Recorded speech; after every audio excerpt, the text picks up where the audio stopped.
My name is Mike, and I was 16 when I truly understood Newton's third law.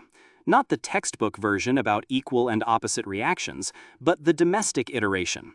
For every action I took, for every choice I made, for every breath I dared to draw, there was an equally profound and often bewildering reaction from the 5 other celestial bodies orbiting the unyielding sun that was our suburban house. We were, all of us, fundamentally good people, I believed. My parents, my older sister Chloe, my younger brother Sam. Individually, we were decent, sometimes even charming, specimens of humanity. Together, however, we formed a gravitational anomaly, a kind of domestic black hole that compressed personalities, warped intentions, and periodically threatened to suck the very air out of the room, leaving me, the unwitting astronaut, gasping for personal space. The house itself was a testament to this collaborative chaos. Every surface was a battlefield of competing interests. Dad's perpetually open laptop amidst Mom's flourishing indoor herb garden, Chloe's abandoned art supplies mingling with Sam's discarded Lego bricks, my own headphones tangled in a silent protest against the general auditory assault. It wasn't a home, precisely. It was a shared ecosystem, a delicate balance of competing biomes. And I, at 16, was just beginning to realize I was a migrating species, desperate to find my own corner of the planet. My father, David, was a man of routines, a surveyor of spreadsheets, whose greatest joy lay in the meticulous planning of hypothetical scenarios, none of which ever, in the glorious tapestry of our family life, unfolded as predicted. My mother, Eleanor, was the emotional seismograph of the household, registering every tremor, every shift in mood with an almost supernatural sensitivity. She believed in open communication, which often translated into long, winding conversations that felt less like dialogues and more like interpretive dance pieces where no one quite grasped the choreography. Then there were the siblings. Chloe, 19, was already at university, a shining beacon of academic achievement and artistic flair. She was the one who had successfully navigated the escape velocity of our family, and now observed our daily struggles with a detached amusement, occasionally swooping in with sage advice that always began with, "Well, I always." Sam, 9, was a whirlwind of uncontainable energy, a human bouncy ball propelled by an insatiable curiosity and a boundless capacity for noise. His primary mode of communication was a high-pitched inquiry, usually about the digestive habits of obscure animals, followed by an equally high-pitched explanation, whether you asked for it or not. He possessed a peculiar superpower, the ability to be everywhere at once, usually directly in my path. I, Mike, was the middle child, a position that in our household felt less like a bridge and more like a permanent diplomatic posting in a highly volatile region. I was the designated mediator, the reluctant confidant, the one who tried to maintain a fragile equilibrium amidst the delightful madness. I just wanted to build my robotics projects in peace, listen to my music without interruption, and maybe, just maybe, spend an hour without someone asking me where their misplaced charger was. Chapter 2. The Morning Commute to the Kitchen. Mornings were, without question, the apex of our collective complexity. The kitchen, a deceptively benign space, transformed into a veritable gauntlet. My father, a man who believed punctuality was a moral imperative, would begin his pre-work rituals with the precision of a Swiss watch, clattering cutlery with an almost aggressive cheerfulness. "Morning, team! Who's ready to seize the day?" he'd bellow, as if we were about to launch a covert mission, not simply butter toast. My mother, meanwhile, would be orchestrating a symphony of breakfast demands, her voice a soothing drone amidst the rising cacophony. "Sam, darling, did you remember your probiotics? Chloe, do you want the almond milk or the regular? Mike, honey, are you sure you have enough protein for your robotics competition later?" The competition was in 3 months, but Mom believed in proactive nutritional scaffolding. Sam, bless his excitable heart, would invariably be engaged in a high-stakes imaginary battle with his cereal, milk sloshing precariously over the bowl's rim, threatening to breach the table's defenses. "Pow! Take that, evil Cheerio!" he'd yell, usually just as I was trying to navigate the narrow passage between the dishwasher and the toaster.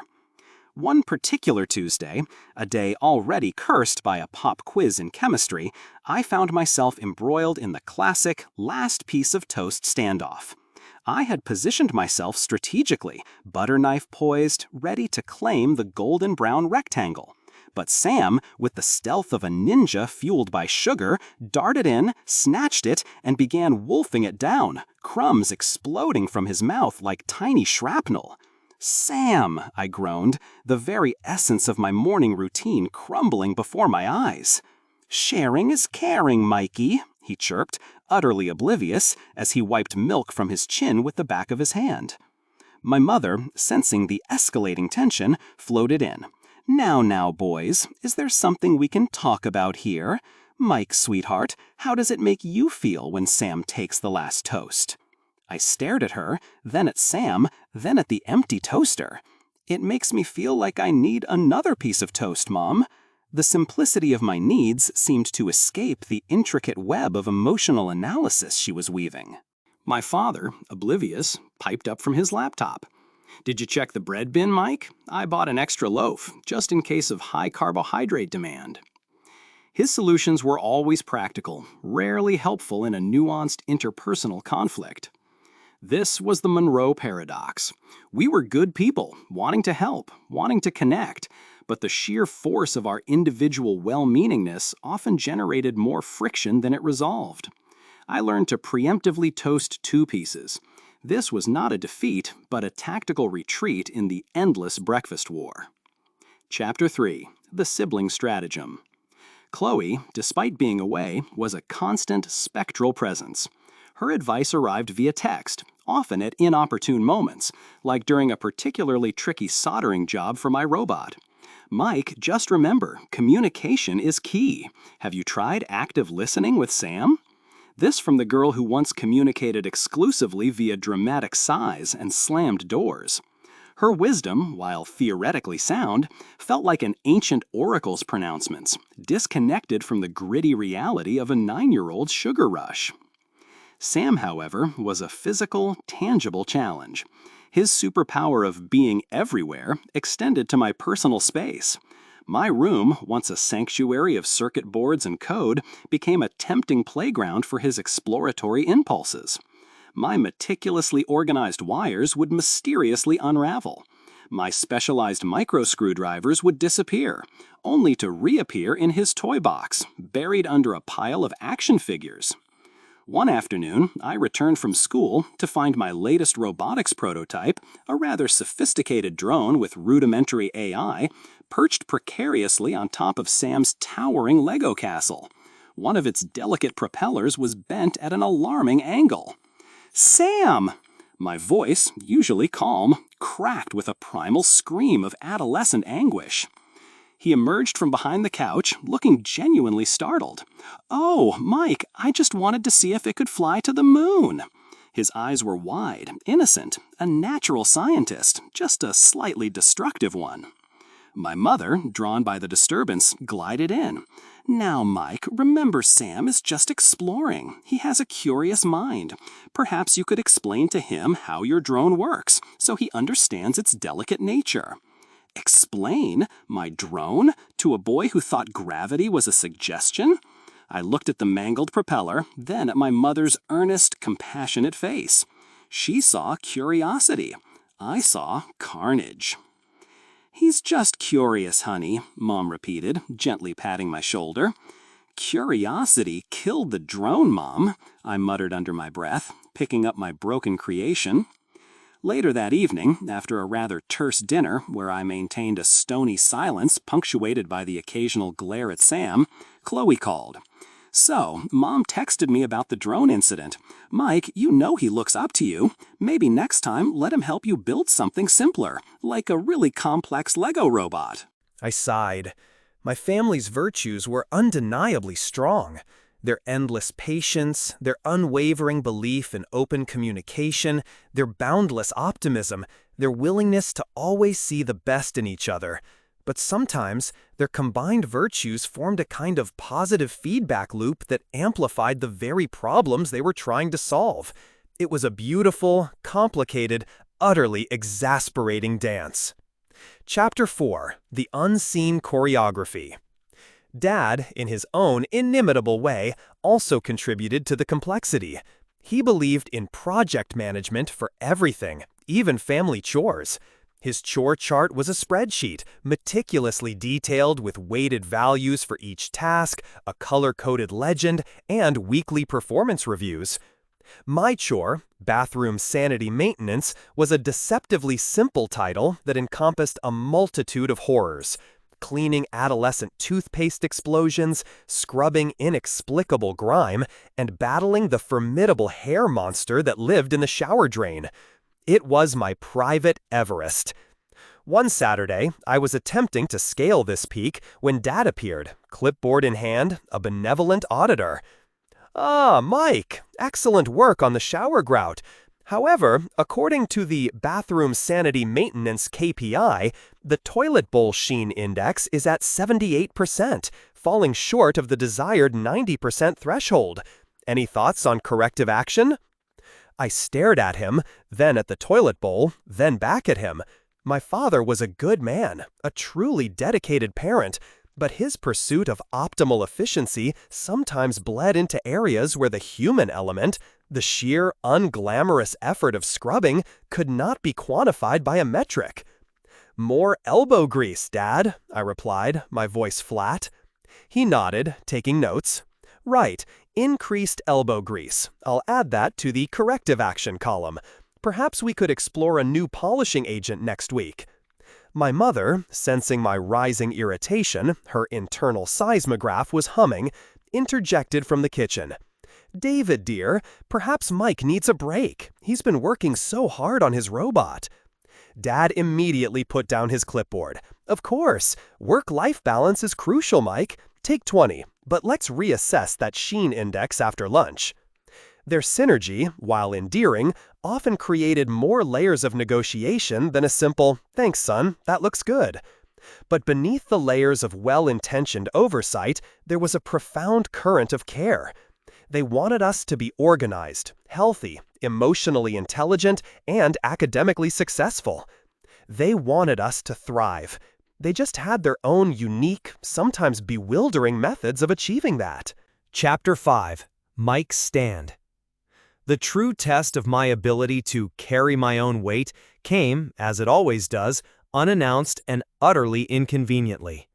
It involved the annual Monroe family camping trip, a tradition that, despite its wholesome facade, was a yearly exercise in controlled demolition. This year, Dad, in his infinite wisdom, had decided we needed to go off-grid. No Wi-Fi, no signal, just us, nature, and a truly baffling map. The first disaster struck almost immediately. While setting up the tent, a task of Herculean proportions that usually ended in tears or divorce threats, depending on the year, Dad discovered he had forgotten the tent poles, all of them. He stood there, holding the limp canvas like a deflated dream, his face slowly turning the color of an overripe plum. "The poles, David, the poles?" Mom's voice, usually a soothing balm, was now edged with a sharp, incredulous despair. Chloe, ever the quick-witted, immediately took out her phone. "I'll just find a campsite with available cabins, or a hotel, definitely a hotel." Only then did she remember the "no signal" part. Her face fell. Sam, bless his heart, found this hilarious. "We're going to sleep with the bears, Mikey," he giggled, doing a dramatic rendition of a bear attack. Dad, meanwhile, was retreating into a deep, spreadsheet-induced despair. This is suboptimal, highly suboptimal. The entire outdoor immersion KPI is compromised. The tension was palpable, thick like the stagnant air in the unpitched tent. This was it. The moment the Monroe family unraveled into a primal scream in the wilderness. But then, something shifted in me. All those years of mediating sibling squabbles, of navigating parental expectations, of silently observing the exquisite chaos of our family had, apparently, forged a latent ability for crisis management. My robotics projects, with their precise calculations and problem solving, had inadvertently prepared me for this. "Okay," I said, my voice surprisingly steady, cutting through the rising tide of panic. "No poles? Fine. But we have rope, right, Dad? And we have the car." Everyone stared at me. Dad, snapped out of his reverie, looked up, a flicker of something resembling hope in his eyes. "Rope? Yes, in the utility box. But the car? We can string the rope between the car and those two trees." I pointed to a sturdy oak and a slightly less sturdy pine. "We can drape the tent over that. It won't be perfect, but it'll be shelter. And then we can cut some sturdy branches for makeshift poles inside to give it more structure." Chloe, usually the one with the plans, looked genuinely impressed. "Mike, that's actually brilliant."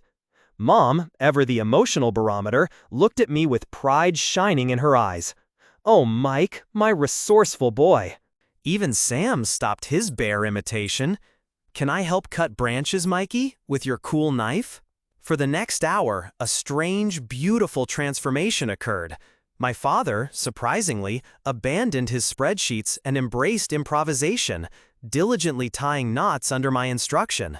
My mother, instead of worrying, cheered us on, pointing out the sturdiest branches. Chloe, normally reserved, was a surprisingly strong assistant, pulling ropes taut. And Sam, my little whirlwind, became an enthusiastic branch gatherer, his energy finally channeled into a productive endeavor. We ended up with a slightly lopsided, gloriously makeshift tent held together by rope, branches, and sheer determination. It was imperfect, utterly unoptimized, and frankly, a bit ridiculous. But it was ours, and we had built it together, under my reluctant direction. Chapter 6: A New Orbit. That night, huddled inside our quirky, jerry-rigged shelter, the stars a dazzling tapestry above the tree line, a different kind of quiet settled over us. It wasn't the strange silence of unspoken tensions, but the companionable quiet of shared accomplishment. The fire crackled softly. Sam, exhausted from his tree branch adventures, was already asleep, snoring gently. Chloe was sketching in a small notebook, a rare moment of peace. Mom and Dad sat close, talking in low whispers. I felt a profound sense of rightness. My family was still a complicated gravitational well, pulling me in countless directions. My father would still obsess over metrics, my mother would still analyze my emotional state, Chloe would still offer unsolicited advice, and Sam would undoubtedly still break things in the name of scientific inquiry. But I had found my footing. I wasn't just a passenger in the chaotic orbit anymore. I was a force, a contributing factor, capable of steering the ship when it veered off course. I had carried my weight, not just physically with the branches and ropes, but mentally, by cutting through the panic and offering a solution. The complexities and challenges remained, a constant, beautiful hum beneath the surface of our lives. But now they felt less like burdens and more like the inevitable friction that comes from a group of fundamentally good, well-meaning people trying to navigate life together. We were all flawed, all quirky, all a little bit too much sometimes. But the combination, while challenging, also generated something truly unique and resilient. A family that, despite all odds, always found its way back to each other, even without Wi-Fi. I looked up at the stars, then at the sturdy makeshift roof of our tent. It wasn't perfect, but it was strong, just like us. And for the first time in a long time, I didn't feel like I was just enduring the complexity. I was a part of it, a vital, contributing part. And that, I realized, was a pretty good place to be.